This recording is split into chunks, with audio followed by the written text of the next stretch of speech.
Cuando éramos niñas, inventamos un lenguaje secreto, y 15 años después terminó salvándole la vida. Estaba checando el Instagram de Rachel y me llamó la atención que, en solo 3 días, subió 17 fotos de girasoles, lo cual me hizo sentir un hueco en el estómago. En la prepa, después de que su ex se volviera un intenso, creamos un código de emergencia, y esos girasoles lo decían todo. Sobre todo porque el pie de foto era "Mira cómo florece mi jardín", cuando todos sabíamos que Rachel era malísima para cuidar plantas. La siguiente foto era en un mercado de agricultores con el texto "La temporada de fresas es la mejor", aunque era bien sabido que le daban alergia. Sentí el pecho apretado cuando entendí lo que estaba pasando. Los girasoles significaban "estoy en problemas", y las fresas "pide ayuda". De inmediato le marqué y contestó rapidísimo, sonando extrañamente feliz. «Valerie, hola amiga, la estoy pasando increíble en este retiro de bienestar fuera de la ciudad». «Qué bueno», contesté intentando sonar tranquila. «¿A cuál fuiste?». Se rió, pero se notaba que era fingido. «Ay, ya sabes, el de meditación y yoga. Tienen unos campos de girasoles impresionantes y mañana vamos a ir a recoger fresas». Otra vez lo mismo, girasoles y fresas. «Suena increíble», dije, esforzándome por no sonar alterada. «Oye, ¿te acuerdas cuando fuimos de campamento a Bear Mountain y nos perdimos? Esa era otra parte del código, porque nunca habíamos ido ahí». «Ay, claro que sí», contestó. «Caminamos 12 millas ese día». Eso,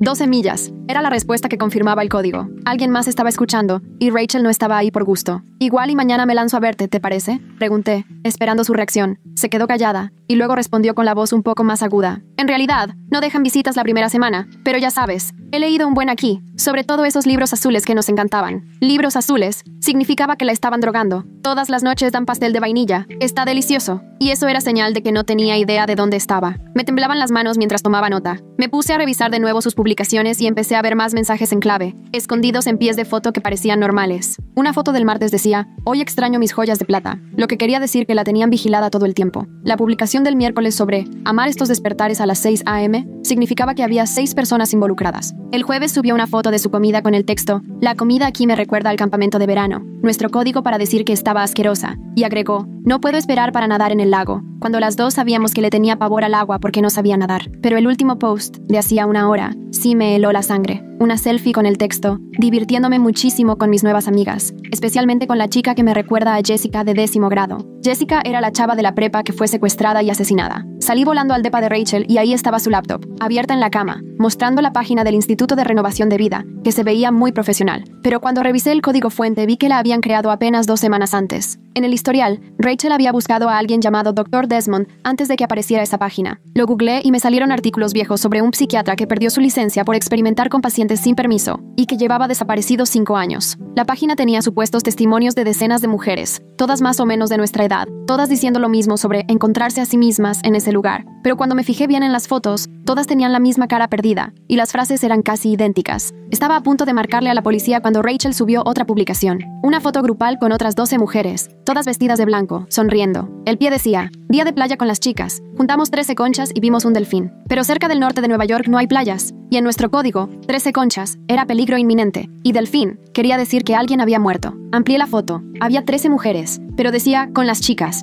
como si no contara a ella misma, lo que significaba que una de ellas ya no estaba viva. Volví a llamarle, pero ya no contestó y se fue directo al buzón. Llamé al 911, pero mientras intentaba explicar todo, Rachel subió otro video a Instagram. Salía sonriendo a la cámara. «Hola a todos, solo quería avisarles que he decidido quedarme aquí indefinidamente. Este lugar ha cambiado mi vida y voy a ayudarles a expandirse a nuevas ubicaciones. Valerie, creo que a ti te encantaría este lugar. Mañana revisa tu buzón para una invitación especial». Se me hizo un nudo en la garganta porque Rachel estaba parpadeando en un patrón, deletreando letras: NOBENGASSOLA. Agarré el celular y empecé a tomar capturas de todo: video, pie de foto, comentarios. Todo quedaba guardado mientras mis manos temblaban. Abrí una carpeta nueva en mi laptop con la fecha y fui metiendo ahí cada archivo. Mi cerebro entró en modo de reportera, como en la uni. Seguía temblando, pero al menos tenía una tarea, algo para no dejarme vencer por el miedo. Revisé todas las publicaciones de Rachel de la semana y le saqué captura, asegurándome de tener copia de todo antes de que desapareciera. A las 2 de la mañana le marqué a Suresh, porque era el único que conocía capaz de investigar cosas digitales, y no iba a pensar que estaba loca. Contestó al tercer timbrazo, medio dormido, pero atento. Ni lo saludé, solo le solté todo sobre Rachel, los códigos y el video de los parpadeos. No me interrumpió, solo escuchó hasta que tuve que parar a tomar aire, y entonces me pidió que le mandara las capturas mientras prendía su compu. Escuché cómo movía la silla, y sentí un alivio enorme sabiendo que alguien más estaba en esto conmigo. Suresh me fue diciendo cómo respaldar todo el Instagram de Rachel con una herramienta que ni conocía. Abrimos una carpeta compartida en la nube, y él empezó a sacar metadatos de sus publicaciones mientras yo armaba la línea de tiempo de cada mensaje en clave. Me fue explicando lo que hacía mientras trabajaba, hablando de IPs, ubicación, datos EXIF y todo lo que podía sacar de las fotos. La verdad, no entendí casi nada, pero de todos modos anoté todo lo que decía. Repetía una y otra vez que era fundamental documentar todo antes de que pudieran borrar cualquier cosa, y aunque tenía el estómago hecho bolas, su voz tranquila me ayudaba a concentrarme. A las 6 de la mañana seguía sin poder dormir, sentada en la mesa de mi cocina y viendo la invitación física que había llegado a mi buzón en algún momento del día anterior. Era una tarjeta color crema con girasoles en relieve al frente, y la dirección para una consulta de bienestar gratis, impresa con letras elegantes. Lo que más miedo me daba era que sabían exactamente dónde vivía. Obvio, Rachel les dio mi nombre. Seguro ya estaba drogada y atrapada cuando lo hizo, y ahora vienen por mí también. Tomé la tarjeta con las manos temblando y revisé la dirección del remitente, mi cerebro hilando todo antes de que pudiera detenerlo. Saqué el celular y le tomé fotos a la invitación por todos lados, asegurándome de que se viera perfecto tanto el matasellos como la dirección de remitente. Después le mandé las fotos a Suresh y vi cómo él confirmaba que el número del apartado postal era exactamente el mismo que ya había encontrado ligado al sitio web del Instituto Renovación de Vida. De repente, mi departamento se sentía rarísimo, como si alguien me espiara desde las ventanas, aunque estuviera en el cuarto piso. Me levanté para revisar 2 veces todas las ventanas y luego 3 veces el seguro de la puerta, todavía con las manos temblorosas mientras pasaba por cada cuarto. Para las 8, Suresh ya me había mandado sus primeros hallazgos, y leí todo 2 veces para estar segura de que lo estaba entendiendo bien. El dominio del sitio estaba registrado con una empresa fantasma y usaba un apartado postal de Long Island. El hosting lo rastreó a una cosa llamada CDN que servía a toda la costa este. Las fotos de los supuestos testimonios resultaron ser imágenes de stock editadas para cambiarle la cara a las mujeres, así que ninguna de ellas era real. Sentí horrible al ver las pruebas de que todo era una farsa y que Rachel había caído en una trampa que por fuera parecía legítima y profesional. Aunque no tenía nada de hambre, me obligué a desayunar. Preparé pan tostado y café porque necesitaba pensar con la cabeza fría y no dejarme llevar por el miedo. Mientras comía, me cambié de ropa y me puse a escribir en una libreta cada parte del código que Rachel y yo habíamos inventado en la prepa. Girasoles quería decir problemas. Fresas era una señal de pedir ayuda. Libros azules, que estaba drogada. Pastel de vainilla, que no sabía dónde estaba. Fui revisando toda la lista, exigiéndole a mi memoria para que no se me escapara ninguna de sus señales en sus publicaciones, moviendo la pluma rápido mientras reconstruía nuestro idioma secreto. A las 9 marqué a la línea de la policía para reportes no urgentes y expliqué con cuidado que mi amiga estaba desaparecida y retenida en contra de su voluntad. La mujer que me contestó hizo un montón de preguntas y me pidió que fuera a la estación con cualquier evidencia que tuviera. Una hora después, llegué con mi laptop y una carpeta llena de capturas de pantalla impresas. El policía de la recepción me miró con cara de que solo le estaba haciendo perder el tiempo hasta que le mostré los mensajes descifrados en la computadora. Luego le expliqué el patrón de parpadeos en el video, enseñándole cómo Rachel estaba deletreando letras con los ojos. Su cara cambió en ese momento y levantó el teléfono para llamar a alguien más. El detective Winston Douglas salió a recibirme y me llevó a una sala de entrevistas donde olía a café y papeles viejos. Era un señor ya de mediana edad, con los ojos cansados y el pelo entrecano, vestido con una camisa arrugada, como si llevara toda la noche trabajando. Él sí me escuchó de verdad mientras yo le contaba todo lo que había documentado, tomando notas en una libreta amarilla y haciendo preguntas que demostraban que estaba entendiendo lo que le decía. Nos tardamos 2 horas en repasar todo. Cuando terminé, se recargó en su silla y me dijo que esto coincidía con un patrón que habían estado rastreando en 3 estados. Más mujeres de nuestra edad habían desaparecido después de ir a seminarios o retiros de bienestar, todas desapareciendo en lugares que parecían seguros pero que no lo eran. Winston abrió ahí mismo un caso oficial de persona desaparecida y pidió algo llamado solicitud de preservación a Instagram para que no borraran la cuenta de Rachel. Apuntó su número directo en una tarjeta de presentación y me la dio. Luego me miró directo a los ojos y me advirtió, muy en serio, que no fuera sola a esa instalación ni aceptara la invitación. Me explicó que si lo hacía podía echar a perder la investigación o, peor aún, acabar atrapada yo también. Quise discutirle porque cada minuto que pasaba era un minuto más que Rachel estaba drogada y encerrada, pero al verle la cara entendí que él lo sabía y que estaba actuando tan rápido como el sistema se lo permitía. Salí de la estación 20 minutos después, con el número de caso anotado atrás de la tarjeta de Winston y mi celular ya vibrando con un mensaje de Suresh. Había encontrado otros 2 apartados postales registrados con la misma empresa fantasma, uno en Connecticut y otro en Nueva Jersey. Esa información me apretó el pecho porque significaba que era algo mucho más grande que solo Rachel, pero por lo menos ya estábamos armando un caso real y no era solo yo volviéndome loca en mi departamento. Manejé de regreso a casa 5 millas arriba del límite de velocidad, apretando el volante con todas mis fuerzas, mientras trataba de enfocarme en lo que sí podía hacer para ayudar, en vez de imaginarme lo que Rachel estaba pasando. Ya en mi departamento, abrí la laptop y creé una cuenta nueva de Gmail con un nombre falso. Luego saqué la invitación color crema y marqué el número que venía impreso abajo. Me temblaban un poco las manos mientras abría la app de grabadora de voz en el celular y la ponía junto a la bocina de la laptop,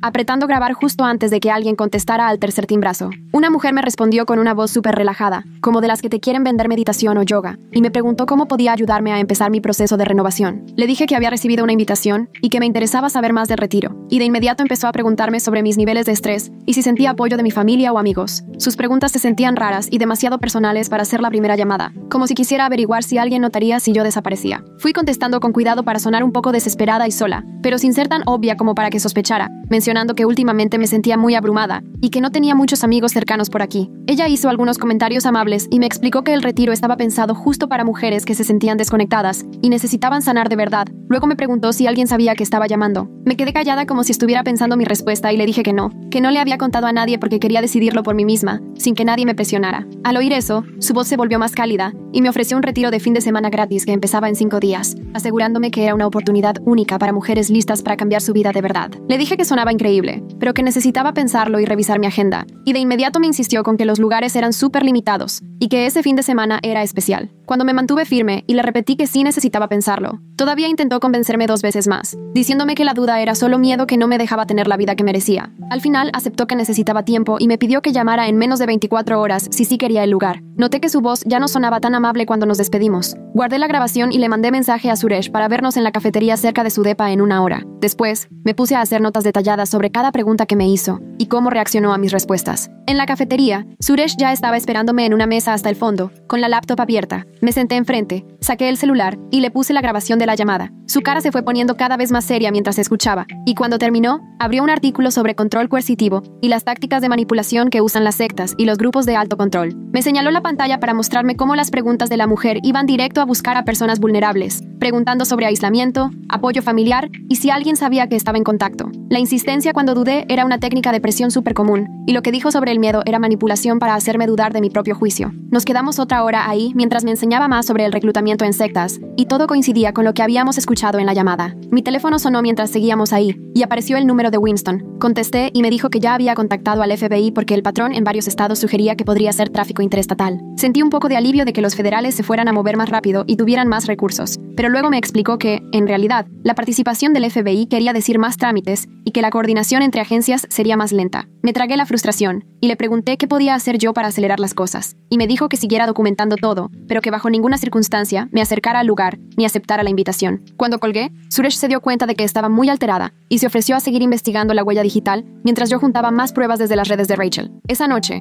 por más que me acomodaba o cambiaba las almohadas, no podía dormir, así que como a la 1 de la mañana me rendí y abrí el Instagram de Rachel en la laptop para revisar publicaciones de los últimos 6 meses. Buscaba señales de advertencia que tal vez no noté, alguna pista de que algo andaba mal antes de que empezaran los mensajes raros. Como a las 2 noté un cambio sutil en su manera de publicar, que empezó hace unas 8 semanas, justo después de que subió una publicación diciendo que había ido a un seminario gratuito de manejo de estrés cerca de su gym. Antes de ese seminario, sus publicaciones eran normales, fotos random de su vida, comidas, amigas, pero después sus textos cambiaron y todo era sobre bienestar, crecimiento personal y encontrar su verdadero yo. El cambio fue tan gradual que ni me di cuenta en el momento, pero al ver todo seguido, era obvio que algo había pasado. Mi celular se iluminó con un mensaje de Suresh a medianoche, avisando que encontró algo importante, así que le llamé y me explicó que el apartado postal cerca de Long Island recibía paquetes cada semana de una empresa de suministros médicos. Cruzó el nombre con bases de datos estatales y vio que surtían sedantes y medicamentos psiquiátricos a clínicas. O sea, alguien estaba pidiendo sustancias controladas y las mandaban a ese apartado. Al día siguiente me hice café y abrí la laptop para buscar la foto grupal que Rachel había subido,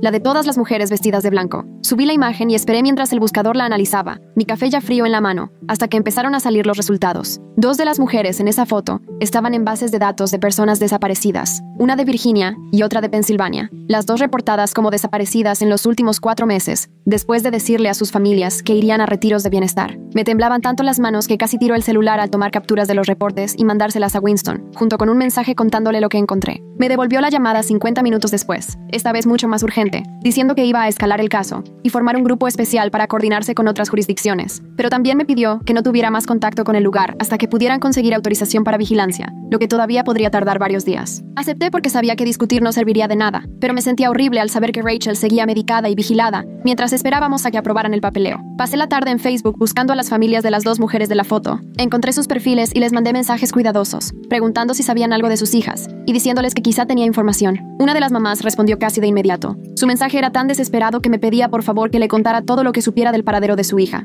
La llamé antes de que terminara el primer timbrazo y me contestó, la voz quebrada, y se notaba que llevaba horas llorando. Le expliqué quién era, y cómo encontré la foto que había subido Rachel. Le conté sobre los códigos en Instagram y lo que significaban. Empezó a llorar tanto que casi no le entendía. Solo alcancé a captar que la policía le había dicho que su hija se fue porque quiso y que no podían hacer nada si una adulta decide irse a un retiro. Le pregunté a la señora si su hija alguna vez había hablado sobre seminarios para manejar el estrés o algún programa de bienestar antes de desaparecer, y me dijo que sí, que como 4 meses antes había ido a un seminario gratuito en un centro comunitario. A partir de ahí, la chava comenzó a decir que quería encontrarse a sí misma y que necesitaba un cambio en su vida. Luego, 3 meses atrás, le comentó que se iba a ir a un retiro fuera de la ciudad y que no iba a estar disponible por un tiempo. La mamá ya no supo nada más, excepto por unos mensajes de texto que, según ella, no sonaban como su hija. Se notaba que algo no cuadraba en la manera de escribir. Yo fui tomando nota de todo mientras la señora me contaba e insistía en que me diera la ubicación del seminario y si recordaba algún nombre que su hija hubiera mencionado. Me pasó toda la información que pudo y le prometí que le haría llegar lo que encontrara al detective encargado del caso de Rachel. Cuando terminamos la llamada, de inmediato marqué a Winston y le expliqué todo lo de la chica desaparecida en Virginia, dándole el número de reporte y el contacto de la mamá. Winston escuchó sin decir palabra, y cuando terminé, me soltó que esto lo cambiaba todo porque ahora ya tenían un patrón que se extendía a varios estados. Le mandé capturas de pantalla de los 2 reportes de personas desaparecidas mientras seguíamos hablando, y me dijo que iba a contactar a las otras jurisdicciones para coordinarse entre ellos. 10 minutos después, Suresh me escribió diciendo que había encontrado un tercer apartado postal registrado a la misma empresa fantasma en Connecticut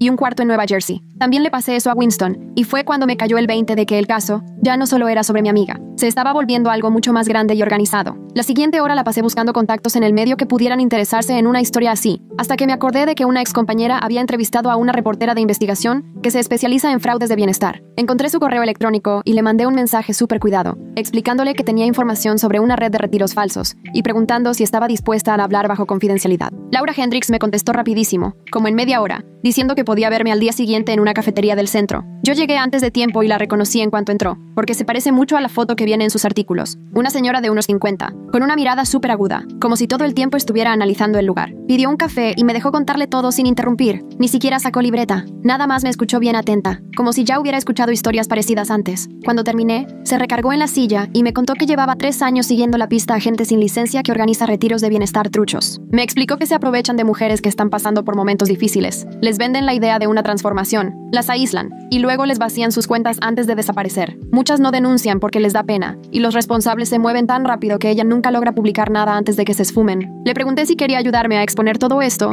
y me dijo que sí, pero que necesitaba pruebas contundentes y, de ser posible, alguien que se animara a hablar públicamente. Le dije que yo podría hacerlo, si eso ayudaba a sacar a Rachel con vida, y ella solo asintió, como si ya lo hubiera esperado. Me pasó su número directo y me pidió que le llamara al instante por cualquier cosa, porque la presión de los medios podía lograr más rápido lo que la ley tarda siglos en mover. Esa noche, Suresh pasó por mí y nos lanzamos a vigilar los apartados postales con cámaras y un termo de café. Nos estacionamos enfrente, desde donde se veían bien los buzones, y nos acomodamos para estar al tiro. Las primeras 2 horas no pasó nada raro, solo los carteros de siempre. Pero como a las 6, se paró una camioneta negra, sin ningún logo ni nada. Se bajó un tipo con jeans y chamarra sencilla, abrió uno de los apartados con una llave y cargó varios paquetes en la parte de atrás de la camioneta, sin firmar ni mostrar identificación. Suresh le tomó fotos a las placas y al rostro del tipo, mientras yo grababa video con el celular. Cuando arrancó la camioneta, la seguimos a distancia, lo suficientemente lejos para no levantar sospechas, pero cerca para no perderla. Se fue rumbo al este, entre el tráfico, y casi la perdemos 2 veces en los semáforos, pero logramos mantenerla a la vista. Después de unos 40 minutos, la camioneta se metió a la autopista que va hacia la costa, y Suresh dijo que parecía que iba para la terminal de ferries. La seguimos hasta que el tráfico pesado nos hizo perderla, aunque estábamos lo bastante cerca para ver que sí iba en dirección al agua. Suresh se orilló, abrió la laptop y se puso a buscar mapas de islas a donde se pudiera llegar en ferry desde ahí. Salieron 3 opciones, todas con propiedades privadas lo suficientemente grandes como para tener algún tipo de instalación. Desde el coche, le marqué a Winston y le conté lo de la camioneta negra recogiendo paquetes y yéndose hacia la terminal de ferries. Winston sonaba frustrado, me dijo que seguir sospechosos era arriesgado y que podríamos echar a perder la investigación si nos descubrían. Yo quería discutirle, pero me interrumpió y me dijo que la pista de la terminal era útil, que iba a coordinar con la unidad marina para investigar las propiedades en las islas. Me hizo prometer que ya no iba a seguir camionetas ni hacer nada que pudiera alertar a los sospechosos. Le dije que sí, pero por dentro me moría de impotencia, pensando en Rachel drogada y atrapada quién sabe dónde. Al día siguiente, Winston me llamó y de inmediato sentí su frustración. Me dijo que el juez le había negado la orden de cateo porque, según él, los códigos de Instagram y los amigos preocupados no justificaban allanar un centro de bienestar privado. Me dieron ganas de gritar del coraje por lo lento que iba todo, pero me aguanté y le pregunté qué pruebas sí aceptarían. Me explicó que necesitaba o bien el testimonio directo de alguien que hubiera estado adentro, o pruebas más sólidas de actividad criminal, no solo publicaciones sospechosas en redes sociales. Le agradecí y colgué sintiéndome derrotado. Y justo en ese momento,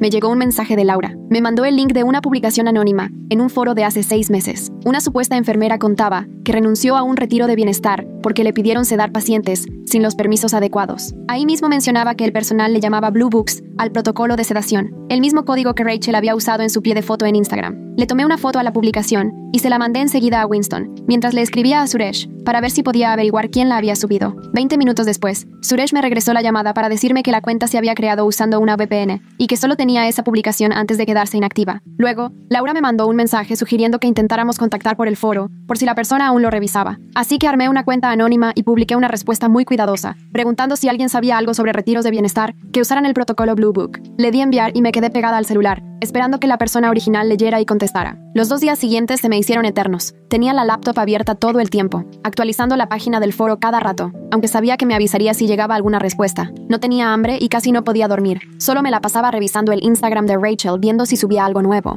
mientras mi cabeza inventaba todos los peores escenarios posibles. Suresh me iba mandando avances de su investigación sobre las empresas fantasma, pero no lográbamos nada nuevo sin más información interna. En la mañana del tercer día, por fin apareció una notificación de mensaje privado en mi cuenta anónima del foro, y me temblaban tanto las manos que casi tiró el teléfono. El mensaje era breve y muy reservado. La remitente decía llamarse Raina, y que tal vez tenía información sobre el lugar que yo preguntaba, pero que solo aceptaría hablar en persona y en un lugar público. Propuso vernos en un diner a 2 horas de aquí y dejó clarísimo que debía ir sola, porque ya estaba arriesgándose bastante al contactarme. Le tomé una foto al mensaje, y enseguida marqué a Winston para contarle lo del foro y esta mujer que me había escrito. Me escuchó sin interrumpirme y al final me dijo, muy serio, que si iba a ir, quería que hubiera agentes encubiertos cerca por si era una trampa o algo salía mal. Le dije que sí porque, la verdad, encontrarme sola con una desconocida de esta operación sí me ponía nerviosa, incluso en una cafetería pública. Apenas colgué, Suresh me llamó para decir que quería acompañarme, pero le expliqué que Raina había sido muy clara en que la reunión debía ser solo conmigo, y no podíamos arriesgarnos a espantarla, porque quizá era la única fuente interna que teníamos. Me hizo prometerle que estaría en la línea todo el camino y que le mandaría la dirección del lugar para poder rastrear mi ubicación. El trayecto se me hizo larguísimo, aunque Suresh no dejó de hablarme, y su voz me ayudó a tranquilizarme, mientras mi mente no paraba de pensar en todo lo que esa mujer podría contarme, y si sería suficiente para sacar a Rachel de ahí. Cuando llegué al estacionamiento, supe de inmediato quiénes eran los agentes encubiertos, porque Winston ya me había mandado sus descripciones. Estaban en carros separados, vigilando la entrada. Ya adentro del diner, vi a Raina sentada al fondo, una mujer de unos 40 años, con uniforme de enfermera bajo una chamarra abierta. No dejaba de mirar a todos lados, como si temiera que en cualquier momento alguien viniera por ella. Me senté frente a ella y se quedó observando mi cara un buen rato antes de hablar bajito. Me platicó que había trabajado ahí 6 semanas antes de renunciar porque su conciencia ya no le permitía seguir viendo lo que pasaba. Le temblaban las manos mientras agarraba la taza de café y me contó que desde que renunció, hace 3 meses, vivía con miedo de que la buscaran por saber demasiado. Le pedí que me explicara todo lo que recordara del lugar y, después de respirar hondo, me describió una clínica privada de rehabilitación adaptada, en una isla a la que solo se podía llegar en ferry privado. El Dr. Desmond era quien mandaba y decía que ofrecía una especie de terapia intensiva de renovación para mujeres convencidas de que iban a un retiro de bienestar común y corriente. Las iban sedando poco a poco los primeros días. Luego las aislaban de todo contacto con el exterior y las sometían a tratamientos experimentales que, según Raina, parecían más actos de tortura psicológica que terapia real. Tomó una servilleta y empezó a dibujarme un croquis, marcando dónde dormían las mujeres, dónde guardaban bajo llave los medicamentos y la sala desde donde el personal monitoreaba las cámaras de seguridad. Raina mencionó que los fines de semana de renovación se hacían 2 veces al mes. Llegaban nuevas mujeres en el ferry y otras, supuestamente, se iban, aunque ella sospechaba que algunas nunca salían de la isla. Se detuvo y me soltó un dato que me heló la sangre. La clínica tenía un incinerador industrial, según esto solo para desechos médicos, pero una noche que le tocó turno tarde, vio que quemaban lo que parecían pertenencias personales y papeles, no solo basura médica. Aunque por dentro sentía un nudo en el estómago, logré preguntarle sobre la seguridad y cuánta gente había normalmente. Me dijo que por lo regular había 6 personas, contando al Dr. Desmond, con 2 guardias de seguridad en turnos de 12 horas y 3 asistentes médicos encargados de sedar y cuidar a las pacientes. La seguridad era estricta, pero no militar. Confiaban más en el aislamiento de la isla y en tener a las mujeres tan medicadas que ni se les ocurriera intentar escapar. Le pregunté si podía grabar la plática, y después de pensarlo un poco, me dejó hacerlo. Habló unos 20 minutos más, contándome detalles sobre cómo funcionaba todo, los papeles falsos que usaban para ingresar a las pacientes y cómo les llegaban los medicamentos. Antes de despedirse, me hizo prometerle que si daba una declaración formal a la policía, le aseguraríamos algún tipo de protección porque de verdad tenía miedo de lo que el Dr. Desmond pudiera hacerle a quien lo pusiera en evidencia. Luego se acercó y, en voz bajita, me advirtió que el Dr. Desmond ya sospechaba que había demasiada atención en ese lugar y que quizá pronto lo iba a cerrar, lo que significaba que podían mover a Rachel y a las demás o hacer algo peor. Esperé a que Raina se fuera antes de salir corriendo al estacionamiento y llamarle de inmediato a Winston, contándole todo atropellado. Me dijo que no me moviera, que iba a llegar ahí con una defensora de víctimas y un fiscal para hablar de posibles acuerdos de inmunidad y animar a Raina a dar una declaración oficial. Le pasé a Winston el número de Raina después de nuestro intercambio de mensajes y, desde mi coche, vi cómo ella volvía al estacionamiento media hora después, justo cuando él llegó. Se quedaron platicando en su carro por más de 3 horas, mientras yo mataba el tiempo en la cafetería, tomando café y tratando de no pensar en Rachel, que seguía sedada y atrapada en esa isla. Cuando por fin Winston se apareció para buscarme, traía una expresión seria pero ya más decidido. Me dijo que el testimonio de Raina, junto con todos los casos de desapariciones que habíamos relacionado, le daban suficiente material para pedir una orden, pero que el juez quería revisar todo con lupa antes de autorizar cualquier acción en una clínica privada. Calculó que tardarían unas 48 horas en poder moverse, y sentí el pánico subir, porque Raina había dicho que el próximo retiro de renovación era en 2 días. Esa noche me senté frente a la laptop para levantar una queja formal ante la Junta Médica Estatal contra el Dr. Desmond, usando su nombre real y los 3 alias que me había dado Raina. Adjunté todas las pruebas que teníamos, capturas de pantalla del Instagram de Rachel, los papeles de las empresas fantasma que encontró Suresh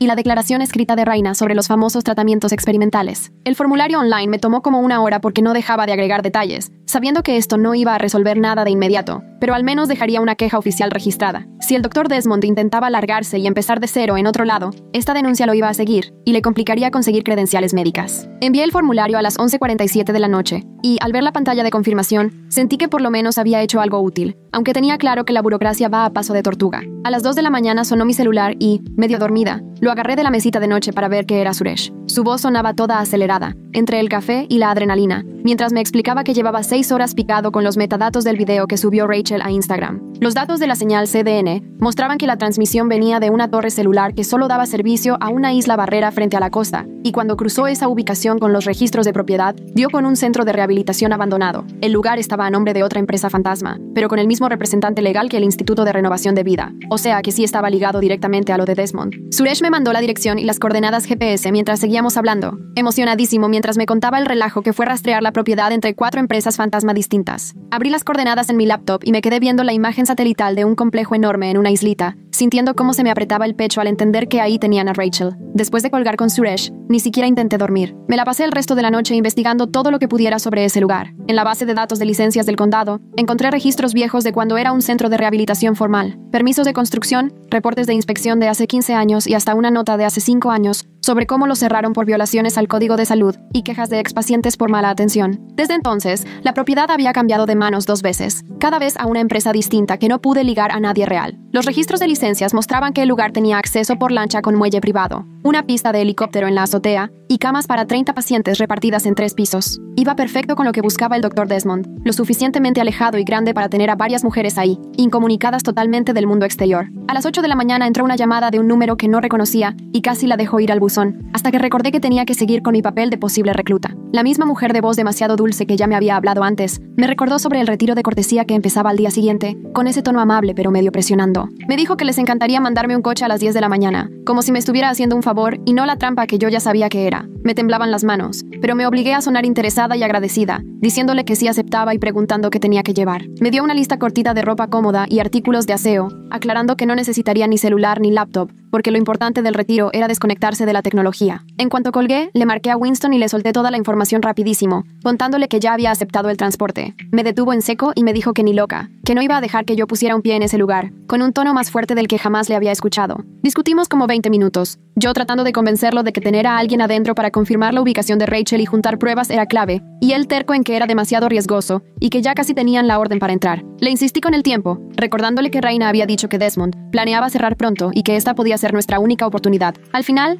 Winston accedió a medias. Dejaría que me recogieran, pero oficiales vestidos de civil seguirían el coche todo el camino. Si me llevaban a la terminal del ferry para la isla, el operativo arrancaría en ese momento, con o sin orden, justificándose con circunstancias urgentes. Me hizo prometer 3 veces que no me iba a subir a ningún bote ni a entrar al lugar, que la recogida era solo para confirmar la ubicación y que su equipo intervendría en cuanto eso pasara. Al poco rato me llamó Laura para decirme que su editor ya había aprobado una nota sobre retiros de bienestar de predadores y médicos sin licencia. Con voz cautelosa me explicó que llevaba 2 días trabajando en eso. Había entrevistado a Raina y a 2 de las otras mujeres rescatadas que identificamos, armando un caso sólido sobre el patrón de abuso. La nota estaba lista para publicarse en cuanto yo diera luz verde, pero quedamos en esperar hasta después del operativo para que la presión mediática no espantara a Desmond y lo hiciera fugarse. Saber que el artículo estaba listo me dio tranquilidad, como un seguro de que la verdad iba a salir, aunque algo saliera mal en el operativo. Pasé la tarde preparándome para la recogida, armando una bolsita con ropa y cosas de aseo, justo como haría cualquier persona que va a un retiro. Suresh llegó a mi casa y me ayudó a esconder un celular extra en un bolsillo secreto que él mismo cosió en el forro de mi chamarra. El aparato era tan chiquito que pasaba desapercibido. Lo dejó listo con contactos de emergencia y me hizo practicar los mensajes codificados que habíamos pactado, cada frase representando un nivel distinto de peligro. Tenía que mandarle un reporte del clima cada 2 horas, y si me brincaba uno o le mandaba nuestra palabra clave, él avisaría a Winston en ese momento. Ese día, Winston y 3 policías más llegaron a mi depa a las 6 de la tarde para explicarme lo que podía esperar y qué hacer si algo salía mal. Me entregaron un botón de pánico que parecía un labial y me enseñaron cómo girar la base 3 veces para activar una alerta GPS silenciosa que atraería a todo el equipo táctico a mi ubicación. Winston me hizo repetir los protocolos de seguridad 3 veces, repasando cada posible escenario y cómo debía actuar. Me dijo que si en algún momento me sentía insegura, aunque fuera solo un presentimiento,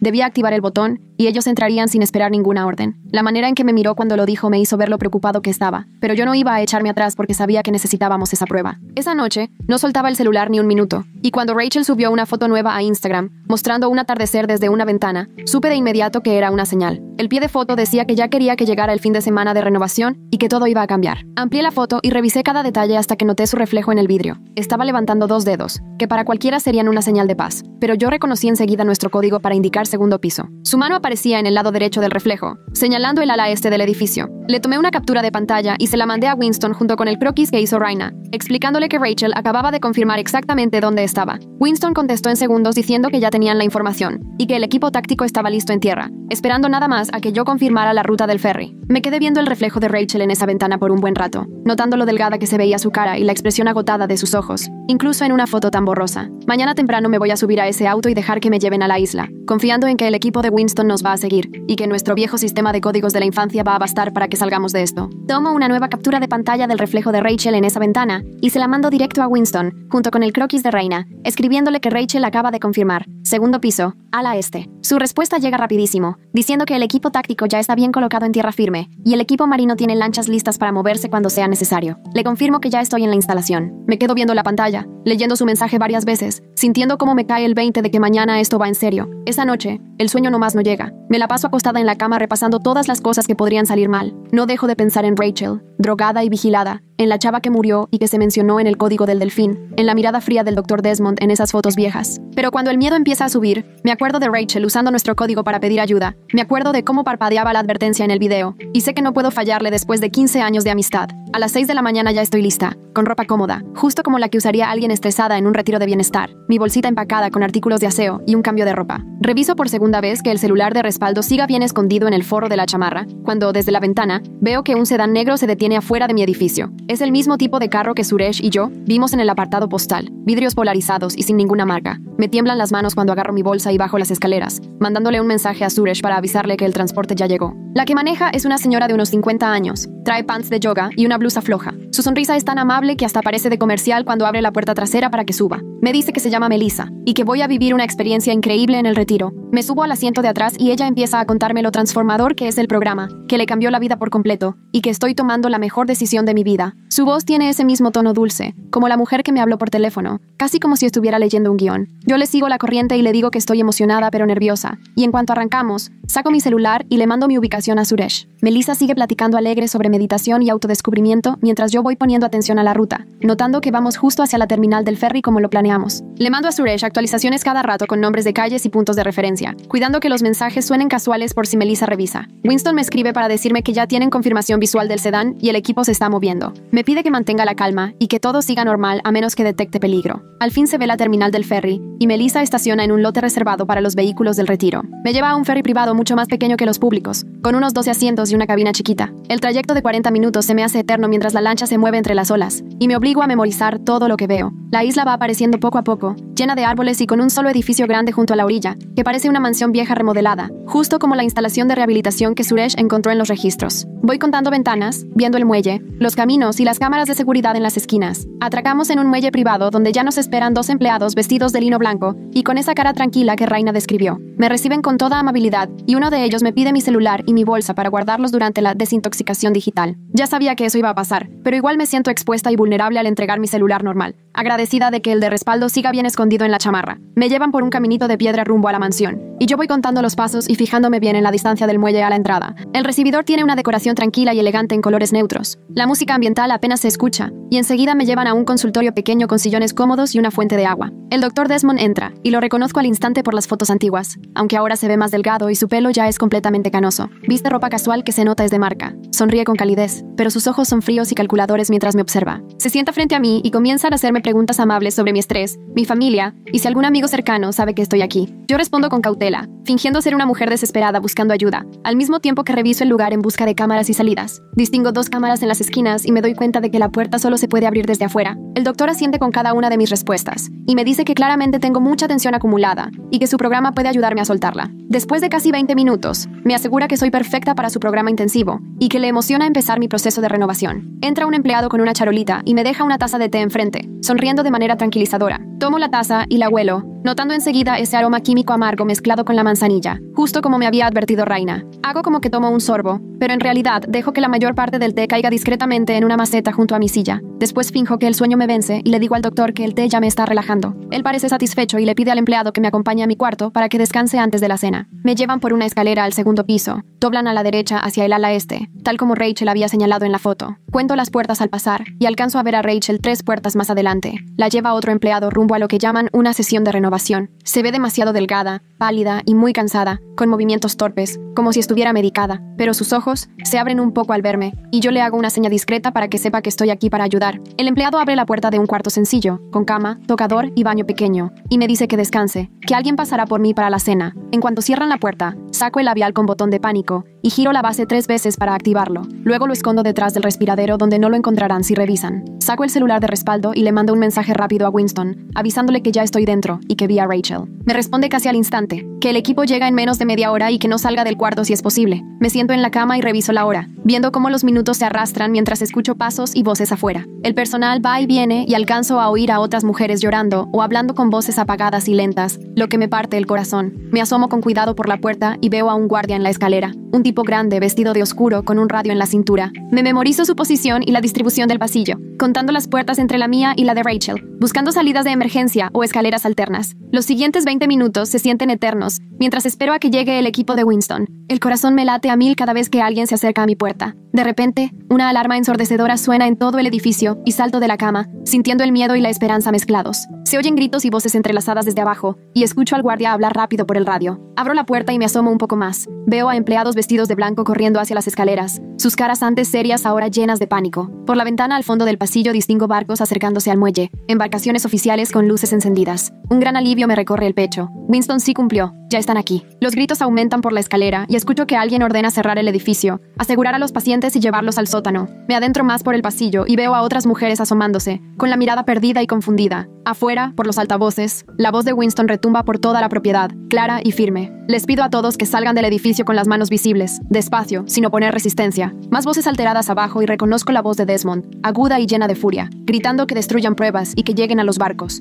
Ya no espero más. Corro por el pasillo hacia la puerta de Rachel, contando los cuartos como ella me indicó en la foto. Su puerta tiene un candado sencillo por fuera, el típico para que la gente sedada no pueda salir, y trato de abrirla con fuerza. No cede, así que me echo para atrás y la golpeo con el hombro. La madera barata cede al segundo intento. El candado truena y la puerta se abre de golpe. Veo a Rachel sentada en la cama, vestida igual que las demás, con la mirada perdida y el rostro muy pálido, pero cuando me ve la cara se le transforma y rompe en llanto. Intenta levantarse, pero las piernas no le responden. Corro hacia ella, la tomo de los brazos, la ayudo a incorporarse y la abrazo por la cintura para sostenerla. Se recarga en mí repitiendo mi nombre una y otra vez entre sollozos. Otras 2 mujeres salen de sus cuartos al pasillo, ambas con cara de susto y desorientadas. Les digo que me sigan, que la policía ya llegó y que vamos a salir. Una me ayuda a cargar a la otra porque apenas puede caminar. Me acuerdo del croquis de Raina y me dirijo a la parte trasera del edificio donde marcó una escalera de servicio. Vamos avanzando despacio porque Rachel y las otras casi no pueden coordinarse de lo sedadas que están. La alarma sigue sonando, los gritos aumentan y abajo escucho cosas rompiéndose. Cuando llegamos a las escaleras traseras y empezamos a bajar, de repente aparece una empleada con uniforme médico que nos bloquea el paso. Levanta las manos y nos dice: Regresen a sus cuartos. Todo está bien. Necesitan su medicamento de la noche. Paso junto a ellas sin detenerme, jalando a Rachel y diciéndoles a las otras que no se detengan. La empleada intenta agarrarme del brazo, pero me zafó, y sigo hasta donde se escuchan las voces de la policía. Salimos por una puerta trasera al aire fresco de la tarde, y ahí está Winston con 3 oficiales, totalmente equipado. Nos ve y de inmediato pide ayuda médica,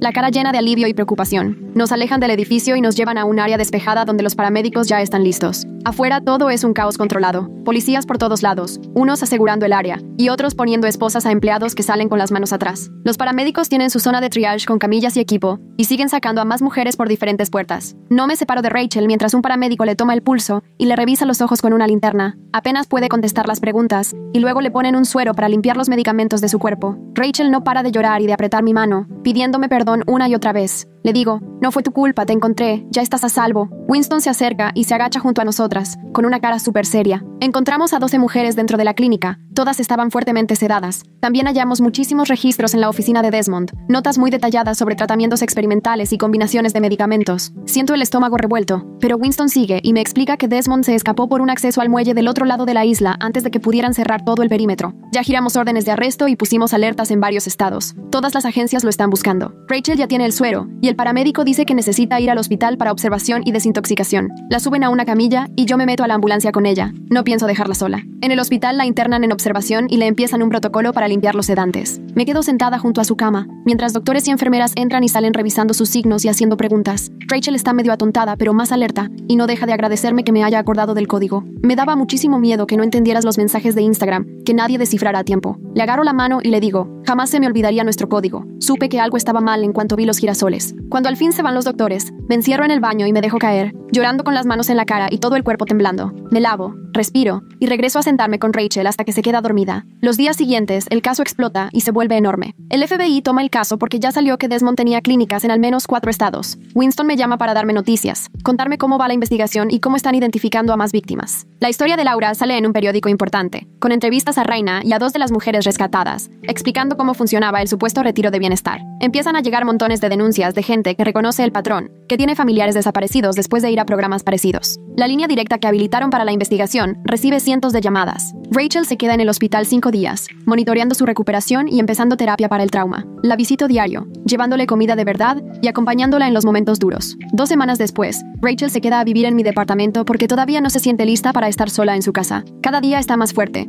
va a terapia 3 veces por semana y poco a poco vuelve a ser ella misma. Ahora inventamos nuevos códigos de emergencia, nada que tenga que ver con redes sociales, porque ni siquiera puede ver Instagram sin que le den ataques de pánico. Una tarde Winston llama para darnos novedades. Ya arrestaron a 4 empleados de la clínica y cerraron otras 2 sucursales relacionadas con la red de Desmond. Desmond sigue prófugo, pero Winston dice que tarde o temprano lo van a agarrar. Rachel y yo ya estamos planeando unas vacaciones de verdad, para cuando ella se sienta lista para viajar, a algún lugar con playa y sol, nada de retiros, ni meditación, ni girasoles. Solo las 2, reconstruyendo la confianza y la amistad que le salvó la vida, probando que ese lenguaje secreto que inventamos cuando éramos niñas, sí valió la pena. Y esa es la lección de todo esto. Siempre trato de que haya algo útil en lo que cuento. Si aunque sea una cosa te hizo pensar, con eso me doy por bien servida. Suscríbete para que no te pierdas lo que sigue.